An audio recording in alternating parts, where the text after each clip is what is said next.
Welcome back guys. इस video में आज हम डिस्कस करेंगे committee versus board of mining examination के बारे में। टोटल ये 10 पॉइंट का पीडीएफ है। इसको मैंने खुद बनाया है और इसमें आज हम लोग देखेंगे कि कौन से पॉइंट पे दोनों थोड़ा बहुत डिफरेंस करते हैं, जो कि एग्जाम पॉइंट ऑफ व्यू से याद रखना बहुत ज़रूरी है, क्योंकि कभी कभी स्टूडेंट क्या होते हैं ना, दोनों में कंफ्यूज हो जाते हैं। तो क्वेश्चन आता भी है तो आंसर कमेटी के हिसाब से होना चाहिए, लेकिन वो बोर्ड ऑफ माइनिंग एग्जामिनेशन के हिसाब से दे देते हैं। तो फिर चलिए शुरू करते हैं इस वीडियो को। तो पहला जो पॉइंट है, चेयरमैन।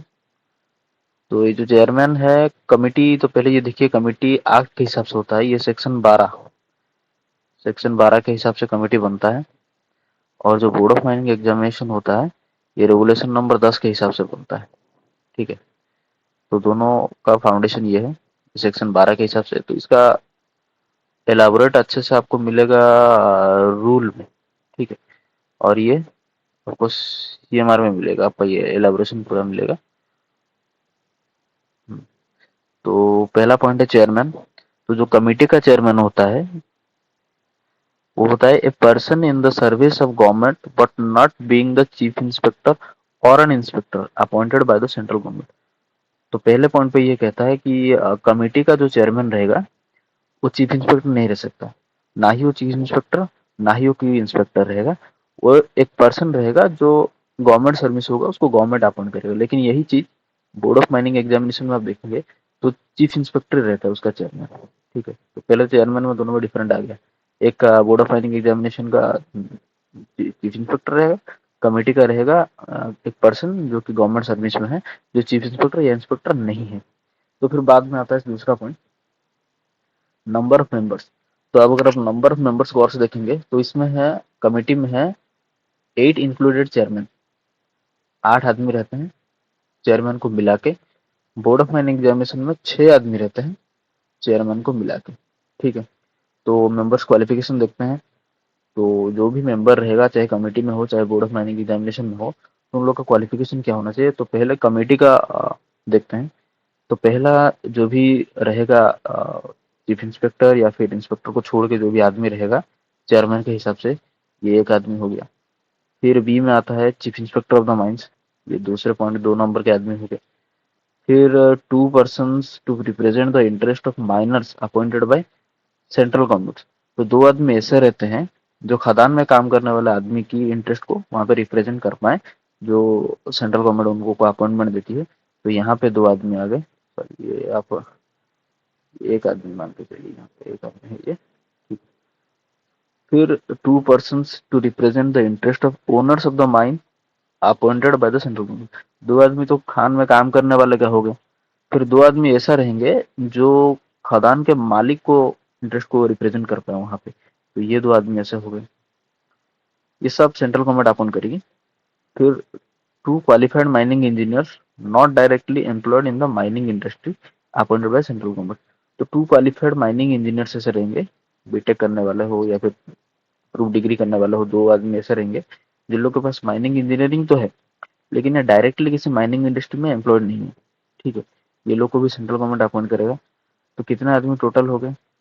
ये दो, ये दो चार, दो छः, चेयरमैन को मिला के 7, और फिर चीफ इंस्पेक्टर को मिला के 7 और चेयरमैन को मिला के 8। तो हो गया ना, टोटल 8 इंक्लूडेड चेयरमैन हो गया। तो लास्ट में ये जो प्रोवाइडेड में दिया है, one at least of the person appointed under class C shall be for representing the interest of workers in coal mines, and one at least of the persons appointed under class D shall be representing the interest owners of coal mine। तो ये जो है, 2 आदमी जो central government appoint करेगा खदान में काम करने वालों को रिप्रेजेंट करने के लिए, 2 ओनर जो सेंट्रल गवर्नमेंट अपॉइंट करेगा, और जो खदान के मालिकों में से जो 2 आदमी को अपॉइंट करेगा, इनमें से मिनिमम एक आदमी कोल सेक्टर से होना चाहिए।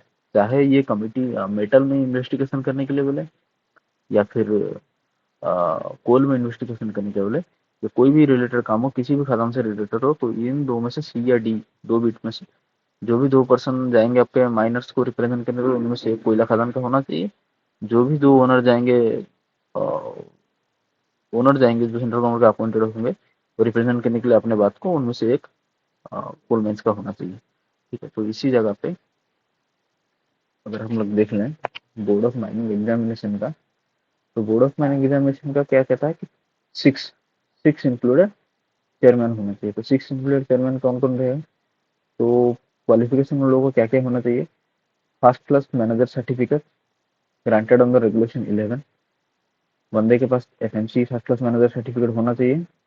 ठीक है, या फिर और practical experience of not less than 2 years in management, control, supervision and direction of a coal mine और part thereof, first class certificate होना चाहिए। या फिर उसके पास 2 साल का प्रैक्टिकल एक्सपीरियंस होना चाहिए, जो 2 साल में वो मैनेजमेंट, कंट्रोल, सुपरविजन, डायरेक्शन कर रहा है किस कोल माइंस का। नहीं तो और सी में के लिए है service in an institution imparting education in mining engineering और द डिग्री और इक्विवेलेंट लेवल। नहीं तो किसी इंस्टीट्यूशन में पढ़ाना चाहिए, प्रोफेसर या फिर असिस्टेंट प्रोफेसर होना चाहिए जो डिग्री लेवल का एजुकेशन देता हो माइनिंग में।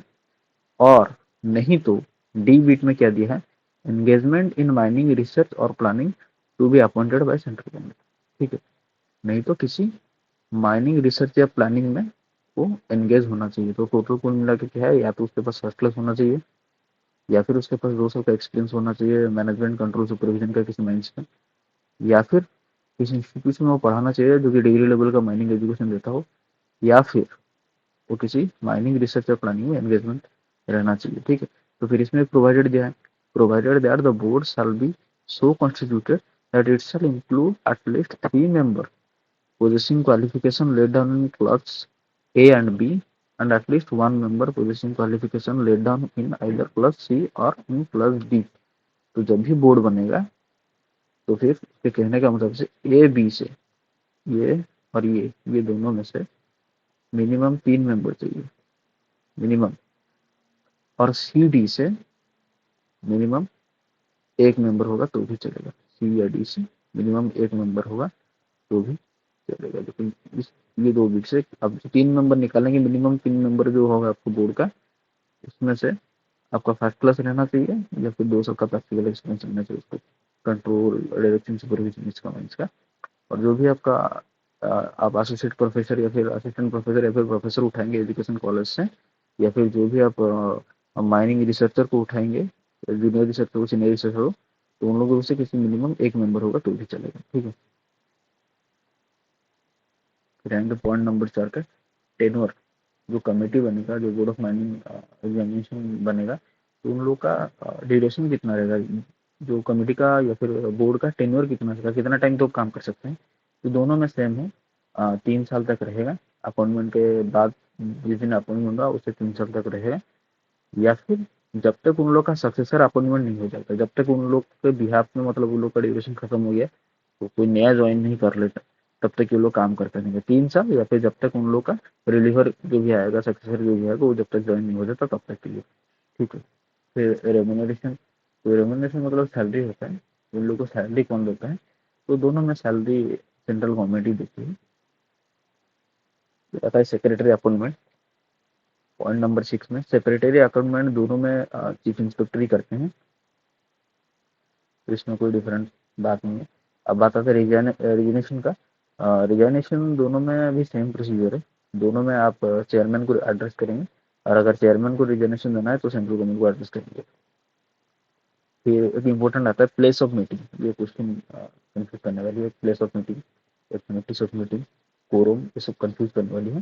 प्लेस ऑफ मीटिंग जो होता है, प्लेस ऑफ मीटिंग में क्या होता है ना, आपका जो कमेटी, जो सेक्शन 12 के हिसाब से बना है, जो कमेटी एक्ट के हिसाब से कमेटी बना है, उसमें जगह और टाइम चेयरमैन डिसाइड करते हैं।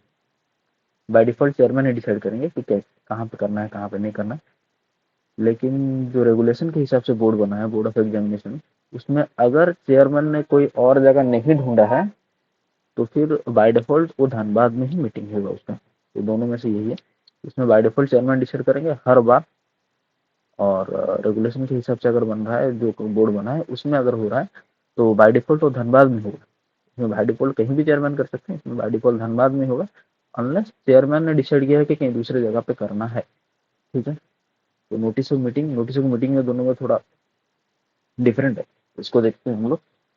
तो जो रूल के सॉरी एक्ट के हिसाब से जो बना है, कमेटी सेक्शन 12 के हिसाब से बना है, तो इसमें मीटिंग होने से एटलीस्ट 14 डेज से पहले नोटिस देना पड़ता है। एटलीस्ट 14 डेज से पहले आपको नोटिस देना पड़ता है।